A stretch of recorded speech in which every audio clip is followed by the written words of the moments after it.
2021년 도쿄올림픽이 최악인 줄 알았는데 베이징 올림픽도 역시나 총체적 난국입니다. 좀 잠잠해지길 기대했던 코로나는 오미크론 변이가 맹렬히 퍼지면서 베이징 겨울올림픽 조직위원회는 폐쇄 루프 정책을 펼쳤습니다.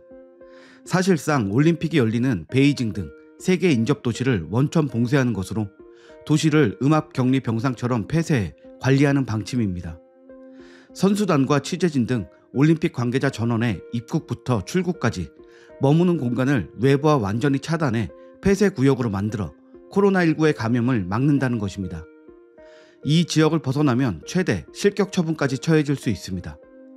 지금 베이징 올림픽에 참가하는 전 세계 모든 선수단의 최우선 목표는 경쟁 상대를 꺾는 것이 아닌 코로나19로부터의 안전입니다. 지금 코로나19에 감염되면 지난 4년간 땀 흘렸던 노력이 막판에 허무하게 날아갈 수 있기 때문인데요. 미국 여자 스피드스케이팅 대표이자 미국 팀 기수인 브리트니 보는 하루하루 러시안 룰렛을 하는 기분이다. 올림픽 참가는 운에 맡겨야 한다라며 언론과의 인터뷰에서 코로나19에 걸릴까 두려움에 떨고 있는 현재 심경을 이렇게 표현했습니다. 선수들의 이러한 불안감은 중국의 말도 안 되는 방침까지도 따를 수밖에 없게 만듭니다. 이번 베이징 올림픽을 위해 중국으로 간 한국 선수들 역시 이런 모든 어려움과 걱정을 안고 중국으로 갔습니다.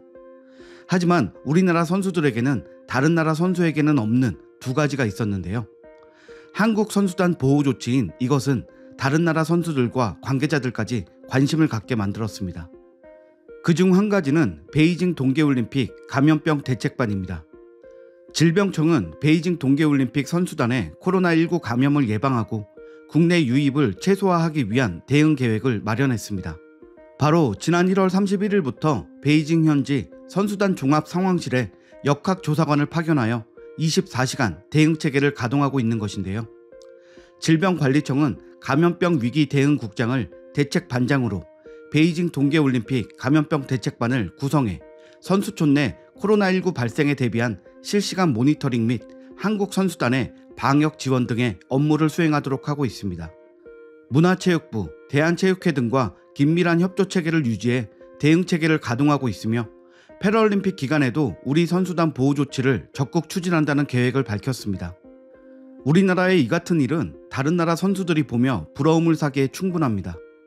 낯선 곳, 낯선 환경에서 강압적인 분위기의 검사를 해야 하고 또 확진 판정이 나올까 두려움에 떨어야 하는 해외 선수들의 긴장감과 불안감은 감히 상상도 못할 것입니다. 실제로 중국의 엄격한 방역에 고통을 호소하는 선수도 나왔습니다. 벨기에 스켈리톤 선수 킴 메일레만스인데요. 그녀는 지난달 30일 베이징 도착 후 코로나19 양성 판정을 받아 격리되었습니다. 그 후 3일 동안 세 차례의 코로나19 검사에서 음성이 나와 이젠 선수촌으로 돌아갈 수 있다고 기대감에 부풀어 있었습니다.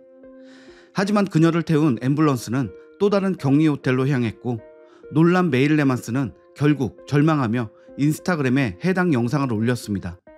빨개진 얼굴로 연신 눈물을 쏟고 불안한 듯 가쁘게 숨을 몰아쉬며 이렇게 고립된 상태에서 앞으로 14일을 더 버틸 수 있을지, 올림픽 대회를 감당할 수 있을지 확신이 서지 않는다며 도움을 요청하는 모습은 보는 이들을 안타깝게 만들었는데요.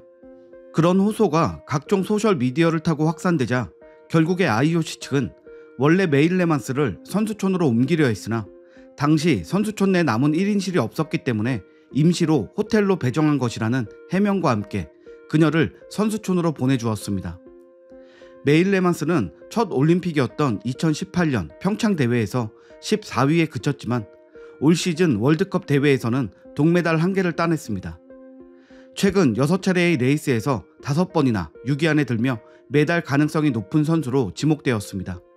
이렇게 메달권 예상 선수들이 코로나 검사에서 속속 양성 반응이 나와 경기에 참가하지 못하기 시작하면서 중국 측의 시커먼 의도가 있는 것이 아니냐는 논란까지 일고 있는 상황입니다. 그러니 이런 상황에 선수들의 안전과 함께 위급 시에는 믿고 자신을 맡길 수 있는 우리나라 대응팀이 함께한다는 것은 다른 나라 선수들에게는 충분히 부러움을 살 만한 상황인 것입니다. 우리나라 선수들을 위한 또 하나의 특별한 것은 바로 일본을 강타했던 K도시락입니다. 2021년 도쿄올림픽 당시 방사능 오염 우려가 있는 현지 식자재를 대신해 태극 전사들을 위해 마련했던 도시락을 모두 기억하실 겁니다.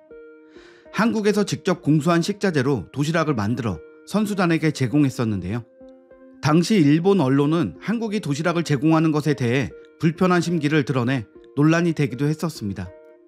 이 K 도시락이 이번 베이징 올림픽에도 제공됩니다.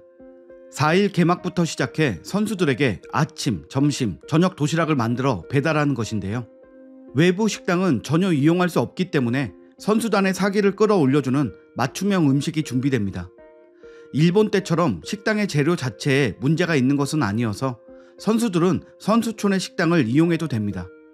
하지만 외국에서 먹는 한식에 대한 기대감과 함께 선수들만을 위한 정성의 의미가 있는 도시락이니 설레이며 기대하고 있었습니다. 단순한 설레임으로 기다렸던 도시락이었는데 나중에 보니 이 도시락이 없었으면 큰일 날 뻔했습니다.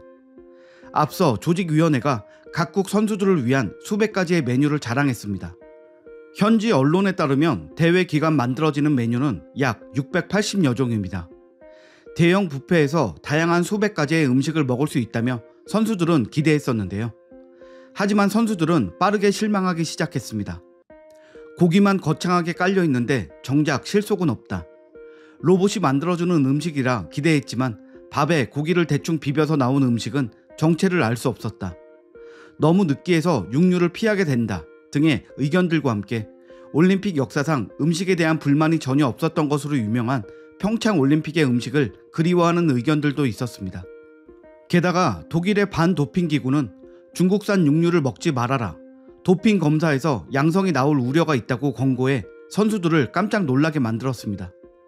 이런 상황에 우리 선수들에게 제공되는 도시락은 최고의 음식이 된 것입니다.